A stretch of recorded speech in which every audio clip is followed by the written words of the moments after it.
भाग्य कब कैसे लिखा जाता है? भाग्य के निर्माता हम स्वयं हैं या कोई और?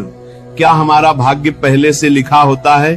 हमारे भाग्य में जो भी कुछ घटता है क्या वह पहले से तय है? संध्या का समय था।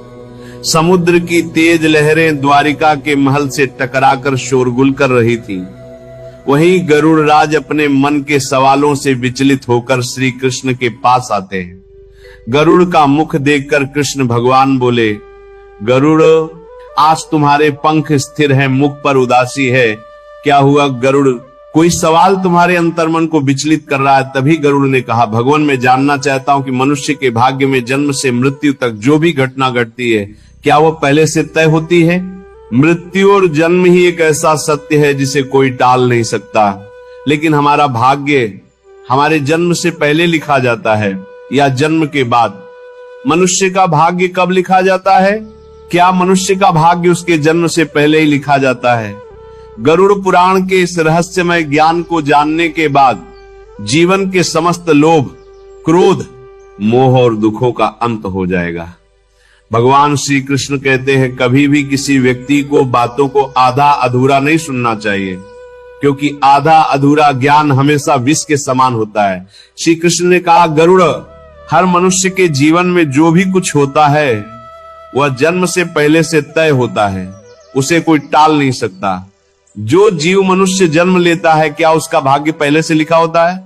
गरुड़, यह सत्य है कि मनुष्य के साथ जो कुछ घटित होता है वह उसके जन्म से पहले तय होता है या फिर वह पिछले जन्म का भोग भोगता है, यह भी सत्य है।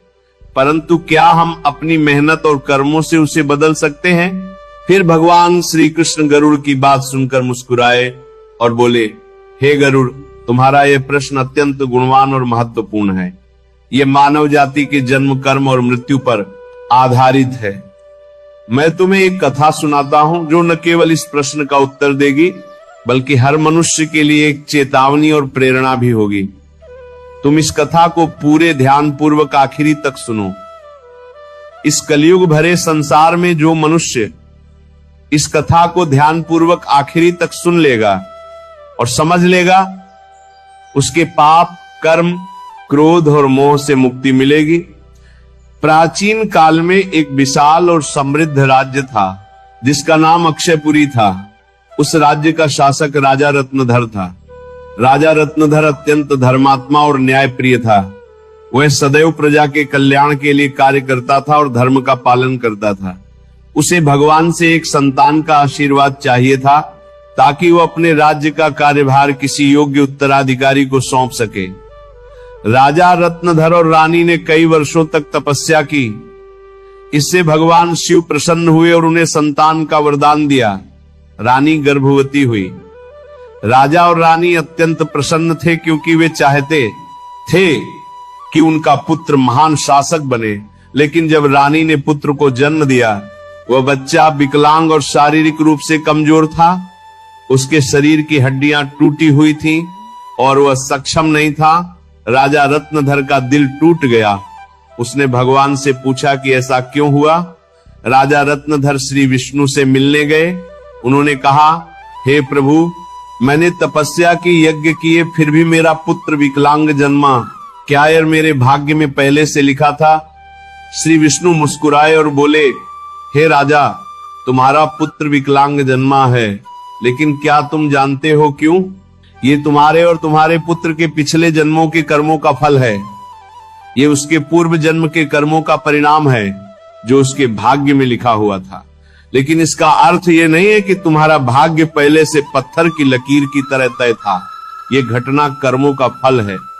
पिछले जन्मों से जुड़ा हुआ राजा ने पूछा, हे प्रभु, क्या भाग्य वास्तव में पहले से लिखा होता है?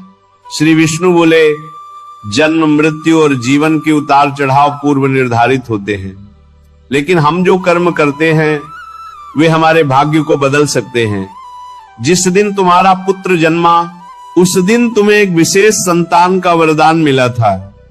उसे चुनौतियां मिलना आवश्यक थी ताकि वह धैर्य, साहस और पराक्रम विकसित कर सके। उसका भविष्य पिछले कर्मों के साथ साथ वर्तमान कर्मों पर भी निर्भर करेगा।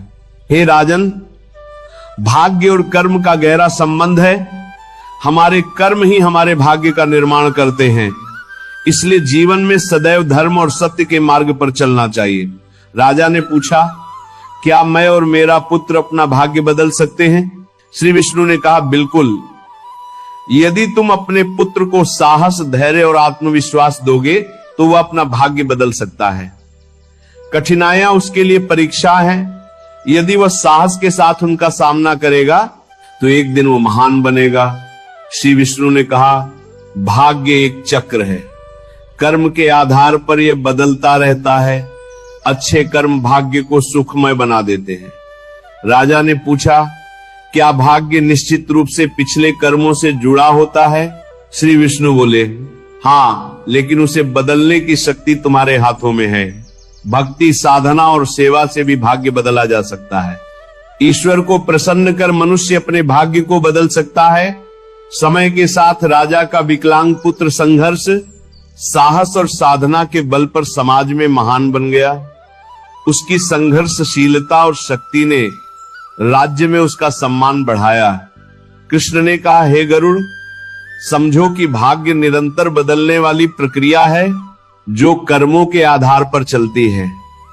अच्छे कर्म और ईश्वर की शरण भाग्य को बदल सकते हैं। गरुड़ पुराण कहता है कि मनुष्य का भाग्य उसके पिछले कर्मों पर आधारित होता है। जो जैसा कर्मों पर आधारित होता है, करता है, वैसा फल पाता है। माता पिता की सेवा, सत्य, धर्म और दूसरे की सहायता ही सबसे बड़ा धर्म है। जो मनुष्य पाप करता है, जन्म जन्मांतर तक उसका फल भोगता है। लेकिन जो अपने कर्म सुधार लेता है, वह इस चक्र से मुक्त हो सकता है। जीवन एक खेत की तरह है। जैसे खेत में बोया बीज फल देता है, वैसे ही कर्म जीवन का फल देते हैं। श्री कृष्ण कहते हैं कि मनुष्य का भाग्य जन्म से पहले लिखा जाता है, लेकिन सत्य, धर्म, सेवा और ईश्वर की भक्ति से मनुष्य अपना भाग्य बदल सकता है। जीवन एक दुर्लभ अवसर है। नाम जप ही भाग्य बदल सकता है। एक बार राधा राधा कहने से हजारों कोटि पाप नष्ट होते हैं। यदि दिन भर नाम जाप करो तो अनंत पाप नष्ट हो जाते हैं। इसलिए नाम जाप करो, ब्रह्म मुहूर्त में उठो और अपने कर्म, संघर्ष और भक्ति से अपना भाग्य स्वयं बनाओ। राधा राधा राधा। गरुड़ पुराण कहता है कि भाग्य जन्म से पहले लिखा जाता है, लेकिन भाग्य लिखता कौन है? यही असली रहस्य है। भगवान भाग्य नहीं लिखते, हमारे ही कर्म भाग्य बनकर सामने आते हैं।